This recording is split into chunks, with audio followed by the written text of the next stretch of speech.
All right, so Jen, John 14:6 is like a really big proof text for a lot of people. So just, why don't you read it and just tell us what it says, Sure. and then how is it used as a proof text? Right. Okay, so John 14:6. Jesus said to him, I am the way and the truth and the life. No one comes to the Father except through me. Okay. So how people usually use this is to exclude people who aren't Christians. So sort of devalue their experience of God by saying, this is the only way of salvation. This is what Jesus is saying to them. I am the only way of salvation. And I've seen this used so many times. I had a friend.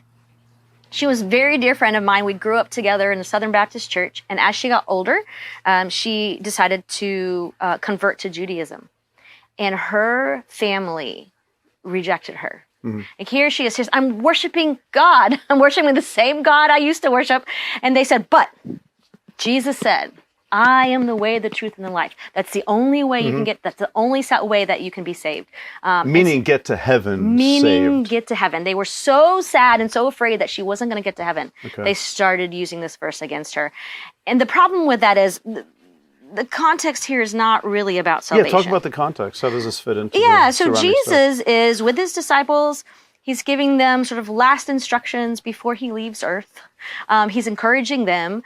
He's telling them that even though he's going to leave, God's presence is still going to be with them. They have God's presence in the Spirit or the Paraclete. And so when he says, I am the way, the truth, and the life, he's talking about the way that he lived his life is the way they should live their lives. Oh, not the way to heaven. Not the way to heaven. Okay. No. All right. No. So the way, it's way. Sort of like, it reminds me of things from the Hebrew Bible, like especially Proverbs, where life is a path or a way or a road, and this is the way. I think even Christianity was called the way, That's at least in the book of Acts. People of the way. Yeah, people of the way. So, okay, yeah. Yeah, so he is the way, and so if they want to experience God, be in the presence of God, move towards God, then they have to look at his life and the way that he lived, and the truth. So all throughout John, Jesus is talking about how he is giving the truth. He is representing the truth of God's character to them. And so even after this, they talk about, I want to go to the Father. And this is, how do I go to the Father? And he says, I am the way. You follow the way I went. The truth that I've given you will show you the truth of the character of God. And the life. And he's been talking about life the whole time that he's been with the disciples. A new way of life. A new way of living. He sometimes calls it eternal life, but it's not like a pie in the sky later on life. It's not like an evacuation. It's a different quality of life, the way they're living. Yeah. And so when he's talking to them, he's not saying, you have to go through my death. My death somehow opens this door, this cosmic door where you can get to heaven. Not at all. He's telling them, this is the way you're going to live once I'm gone. Yeah. I've showed you the way. I've showed you the truth. You know how to live your life now because of what I've done. And now you go live it. Yeah. Well, I mean, one thing that comes up, I can imagine people listening to this and saying, no, wait a minute.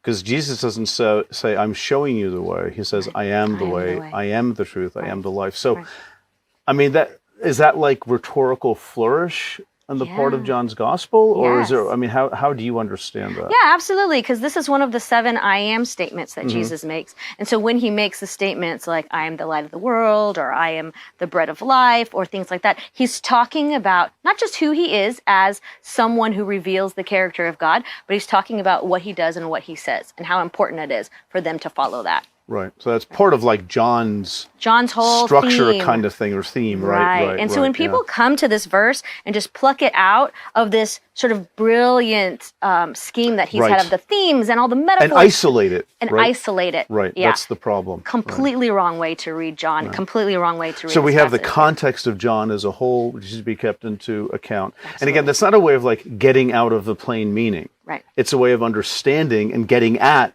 let's say, the plain meaning of the text and what Jesus is getting at. We're not trying to circumvent anything. No. We're trying to understand John. And it's also, you said something before, it's not about, I'm the way, the truth, and the life. You get to heaven this way. Right. What does he say there? No, he says that this is how you know the Father. Right. Right? If you know me, he says in verse 7, you will know my Father also. From now on, you do know him and have seen him. And then Philip even says, Lord, show us the Father. Right. Not show us the way to heaven. Right, exactly. That is, I mean, that's pretty powerful stuff. To me, that ties into, John has a lot of intimacy language, right? Like the high priestly prayer of Jesus, which comes, I think it's right in the middle of this, right? So about, Father, I pray that, as you and I are one, I'll be one with them, they'll be one with me, they'll be one with each other. Yes. So it's really, this is almost like a contemplative kind of deep mystery, mystical kind of thing. Yes, and very relational. And very in yeah. the context of this relationship between the disciples and Jesus, the disciples eventually in God, and Jesus in God. Right. It's not like someone's asking Jesus, tell us about all the other people in the world and how they're going to be saved. That's not what's happening here. Yes, right. So, I mean, how then, just maybe we can wrap up with this, how is this, like, good news? What's wonderful about this as opposed to, let's say, the proof text way of reading it? Right. So I would give this to people who said, I don't really know how, I don't know the character of God, and I don't know how to live in the world as a God follower. Come to this passage. I am the way, the truth, and the life. Follow the way Jesus lived, what he taught, the truths that he showed about the character of God, and that will help you in your life, live your life. Yeah, and with respect to other religions, then that's not really the purview of the passage itself. No. We're asking it to lift something that it's really not prepared to lift, I guess. Absolutely. Right? Yeah, okay. Thanks. Yeah, there we go.